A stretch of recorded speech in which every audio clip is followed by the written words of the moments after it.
Oke, Assalamualaikum warahmatullahi wabarakatuh. Saya atas nama M. Alpen Nauper Rizky dengan NIM 25012021050 dari teknologi Prodi Teknologi Informasi akan menjelaskan terkait CRUD ya. Langsung saja kita mulai dari Node.java ini. File ini itu fungsinya sebagai model data atau blueprint objek catatan di dalam RAM. Itu ada variabel, private, in ID, dan seterusnya. Ini itu fungsinya sebagai tempat menyimpan state atau data mentah dari satu buah catatan, kayak nomor ID, judul, isi, sama waktu pembuatan. Kenapa harus ada private? Private ini fungsinya untuk mengunci data tersebut. Artinya variabel ini nggak boleh diakses secara langsung secara telanjang oleh kelas lain biar nggak rawan bug atau manipulasi ilegal di memori RAM. Terus di sini ada dua konstruktor ya, yang tanpa ID dan juga yang dengan ID. Yang pertama itu konstruktor yang tanpa ID. Ini itu fungsinya dipakai khusus saat user membuat catatan baru di halaman input. Kenapa kita nggak bawa ID? Kenapa fungsinya itu nggak bawa ID? Karena catatan ini statusnya belum disimpan ke dalam database SQLite. Nanti si database yang bakal ngasih nomor ID secara otomatis lewat fitur auto increment begitu tombol simpannya kita tekan. Terus ada konstruktor dengan ID. Ini itu fungsinya dipakai khusus saat aplikasi menampilkan catatan lama dari database ke layar HP. Ini kenapa uh, fungsinya itu harus bawa ID. Pas database helpernya narik data dari laci SQLite, data itu kan udah punya ID atau identitas resmi lah ya. Data itu dibungkus pakai konstruktor ini ke RAM. Fungsinya itu biar kalau user mau ngedit atau menghapus catatan, aplikasinya itu nggak bakal salah sasaran. Kurang lebihnya seperti itu. Terus fungsi tis di konstruktor. Fungsi tis di konstruktor ini itu untuk mengatasi bentrokan nama, seperti this title menegaskan ke Java untuk mengisi variabel milik kelas yang di atas menggunakan data yang dibawa dari parameter luar atau yang ada di dalam kurung fungsi. Terus data itu getter dan setter.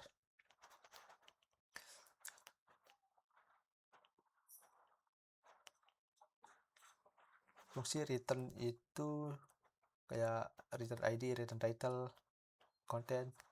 Ini itu fungsinya buat melemparkan nilai teks keluar yang nantinya itu bakal ditangkap oleh node adapter buat dicetak dan dipajang ke dalam kotak-kotak tampilan layar HP. Terus fungsi setter ya, set title, set content. Ini itu fungsinya itu sebagai gerbang write only yang hanya mengubah dan juga tidak dan juga hanya menimpa.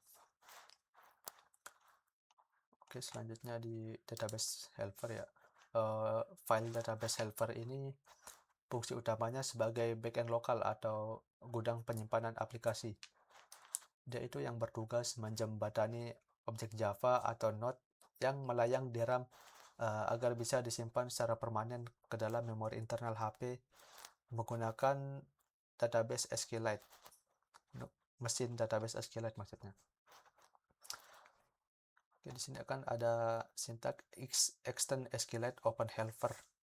Ini itu fungsinya buat mewariskan seluruh standarisasi manajemen database Android ke kelas kita. Tanpa sintak extend SQLite open helper ini, kelas kita itu nggak bakal punya kemampuan buat bikin file database, membaca tabel, atau bahkan mengatur versi database atau biasa disebut database version ya.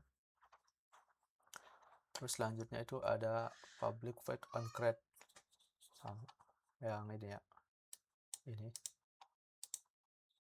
Ini itu fungsinya membuat skema tabel bernama nodes beserta kolom-kolomnya kayak ID, title, content, timestamp lewat instruksi SQL murni. Terus codingan yang ini itu fungsinya buat tambah data ya atau create. Udah saya kasih penjelasan di sini. Ini itu fungsinya buat read atau ambil semua data. Ini juga buat update atau ubah data. Terus ini buat delete atau hapus data. Oke. Dan itu activity main.xml. File ini itu fungsinya sebagai cetak biru cetakan visual atau UI buat halaman depan aplikasi catatan kita atau .app lah. Relative layout ini sebagai pawang posisi komponen atau komponen utama yang bertugas mengatur posisi komponen di dalamnya secara relatif. Artinya itu di dalamnya secara komponen di dalamnya diposisikan berdasarkan hubungan dengan komponen lain atau menempel pada dinding layar HP. Untuk width sama height-nya ini transparan ya. Artinya itu dia bakal memenuhi seluruh panjang dan layar HP. Lanjutnya itu ya text view ya. Ini itu fungsinya untuk membaca, mencetak teks statis di layar sebagai penanda nama aplikasi. Fungsi syntax ID TV title app ini sebagai tanda untuk mendaftarkan ID baru ke dalam memori Java, yang tujuannya itu biar komponen visual ini bisa dipanggil dan dimanipulasi lewat kode di main activity.java. Terus ada resiler view yang fungsinya itu untuk komponen tingkat lanjut untuk menampilkan daftar catatan dalam jumlah besar secara efisien. Oke.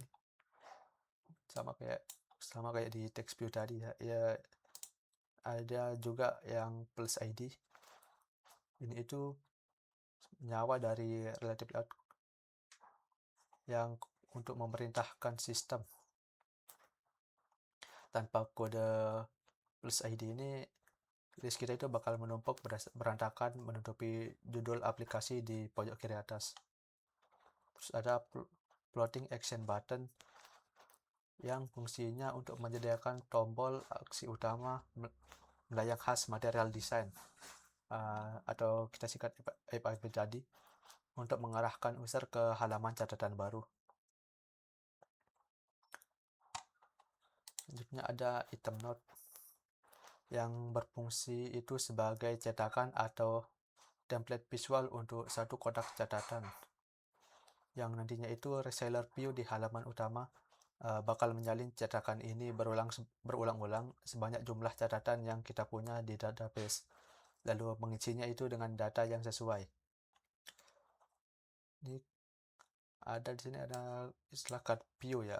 Ini itu fungsinya menjadi kontainer utama yang membuat tampilan setiap catatan berbentuk kotak khas material design. Untuk corner radiusnya itu 16 pixel ya. Itu artinya membuat sudut kotak menjadi melengkung sebesar 16 pixel.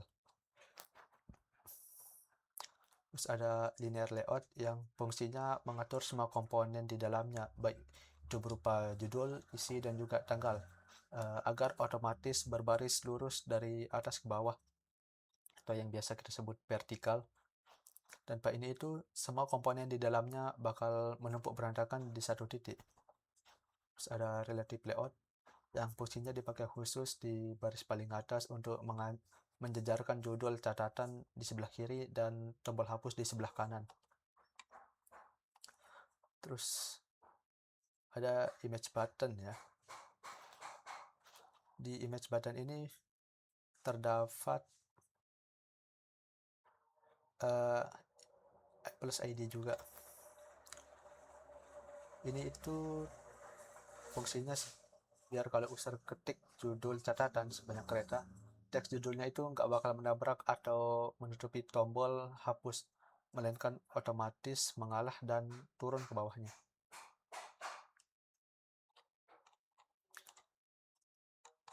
Oke, selanjutnya di activity add. BTW ini katanya error, tapi saya kurang tahu ya error kenapa. Pas dijalanin bisa sebelumnya. Oke, langsung lanjut aja. Di sini ada activity add.xml. File ini itu sebagai cetak biru buat halaman tambah atau edit catatan. Tampilannya didesain bersih dan modern. Kita ada pakainya itu linear layout ya, yang kontainer utamanya linear layout ya, yang fungsi itu memaksa semua komponen di dalamnya otomatis berbaris rapi dari atas ke bawah. Oke, lanjutnya ada edit text yang fungsinya mengambil input judul catatan dari user.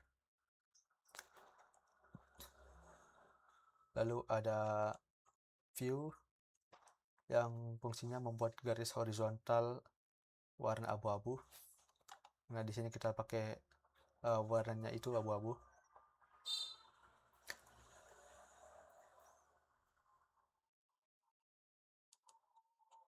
Kurang lebih begitulah. Lalu ada di sini buttonnya itu ada btn shape yang fungsi itu tombol utama paling bawah untuk memicu fungsi save ke database. Selanjutnya ada noteadapter.java. File noteadapter.java ini mempunyai fungsi sebagai maklar atau jembatan. Dia ini yang bertugas mengambil data mentah dari kumpulan data di memori RAM, lalu mengubahnya menjadi bentuk visual kotak-kotak catatan yang tampak di layar HP kita.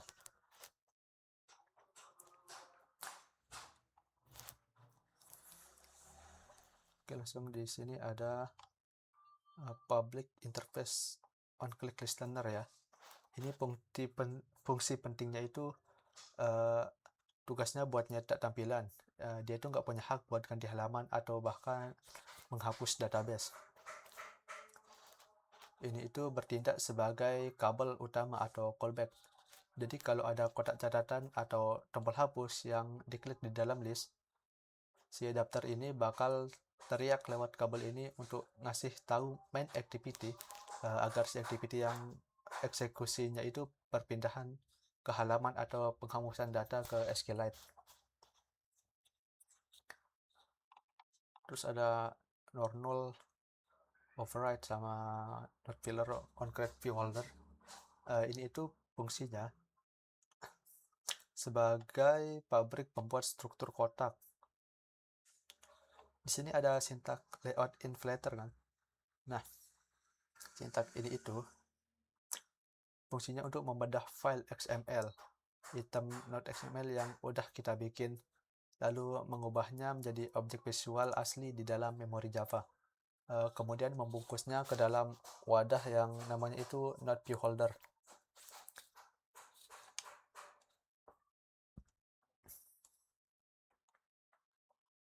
Ya, kira-kira kurang lebihnya begitu ya.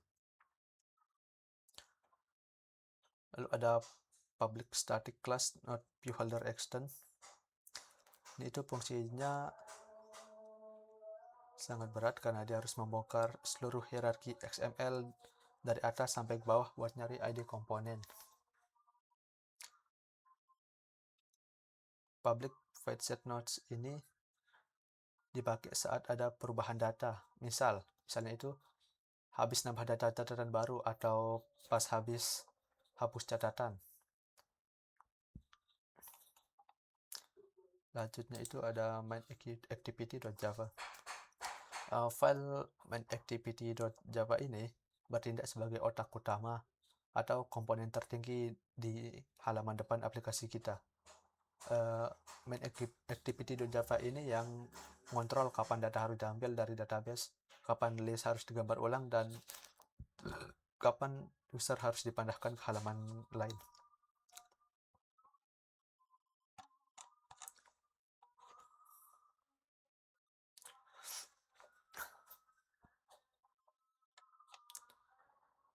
Selanjutnya ada add activity.data.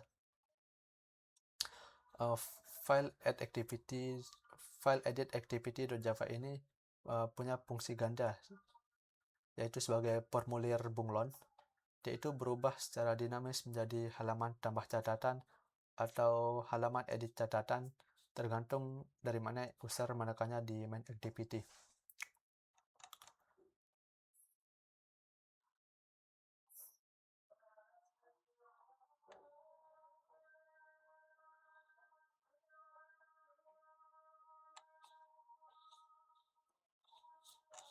Yang terakhir ada Android manifest.xml.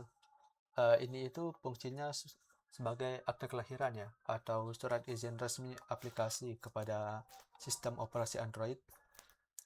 Tanpa file ini, yang Android manifest.xml, HP Android nggak bakal tahu kalau ada aplikasi kita itu ada. Nggak tahu logo mana yang mau dipajang, dan nggak tahu juga halaman mana yang harus dibuka saat pertama kali saat ikon aplikasinya itu diklik. Application ini sebagai identitas lapisan aplikasi, terus activity sama intent filter ini yang bertugas sebagai satpam gerbang utamanya. Oke, coba kita run ya.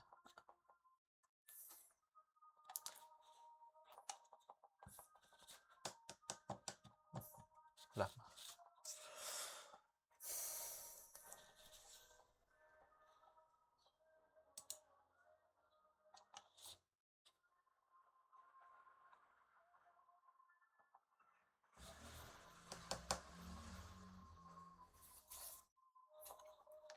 Lamanya ada.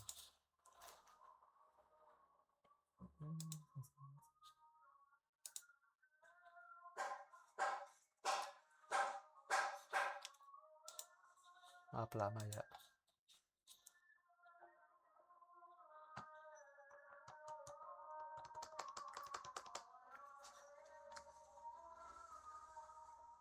Oke, udah.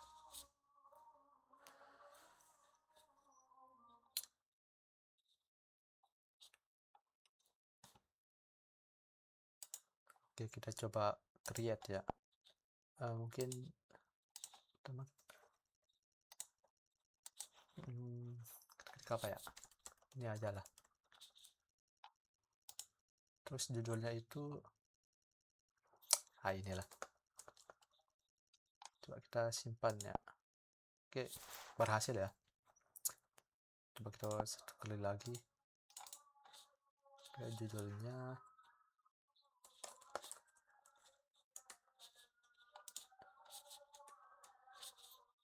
oke, terus isinya itu oke. Kita coba update ya. Create udah berhasil. Kita berhasil membuat data. Terus kita coba update. Jadi kita ganti jadi ya coba. Oke, kita bisa update ya. Terus coba kita delete. Oke, berhasil. Terus kita juga bisa baca ya, kita bisa read. Kemauan ini jangan wujud CPT. Oke, bisa mungkin agak kecil ya kelihatan, tapi bisa. Oke, kurang lebih begitu.